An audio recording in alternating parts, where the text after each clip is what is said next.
இருக்க உங்க கண்களை மேக்கப் பண்ணி குட்டியா காட்டணும்னு நினைக்கிறீங்களா? அப்போ உங்களுக்கு தான் இந்த வீடியோ. ஹாய், நான் Thatchagini, celebrity makeover artist from Thatchi makeover. உங்களுடைய கண்களை குட்டியா காட்டுறதுக்கு 5 ஸ்டெப்புங்க.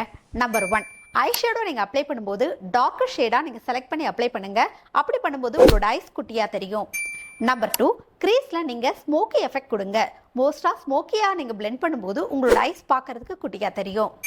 நம்பர் 3, வாட்டர் லைனில் நீங்கள் black colour kajal or brown kajal use பண்ணுங்க. அப்படி பண்ணீங்கன்னா உங்களோட ஐஸ் இன்னும் குட்டியாக தெரியும். நம்பர் 4, அப்பர் லேஷஸ்ல நீங்க திக்கான ஐலைனர் ட்ரா பண்ணுங்க. நம்பர் 5, மஸ்காரா அப்ளை பண்ணும்போது அப்பர் லேஷஸ் அண்ட் லோயர் லேஷஸ்ல ஈவனா அப்ளை பண்ணுங்க. அது இன்னும் உங்களோட ஐஸை டெஃபினிஷன் பண்ணி காட்டும். இந்த மாதிரியான டிப்ஸுக்கு தாட்சி மேக்கோரை ஃபாலோ பண்ணிக்கோங்க. ஐ மேக்கப்கான டிப்ஸ் எல்லாம் நான் ஒரு பிடிஎஃபாக கிரியேட் பண்ணியிருக்கேன். இந்த பிடிஎஃப் உங்களுக்கு வேணும்னா என்ன ஃபாலோ பண்ணிட்டு கமெண்ட்ல பிடிஎஃப்னு டைப் பண்ணுங்க, நான் உங்களுக்கு சென்ட் பண்றேன்.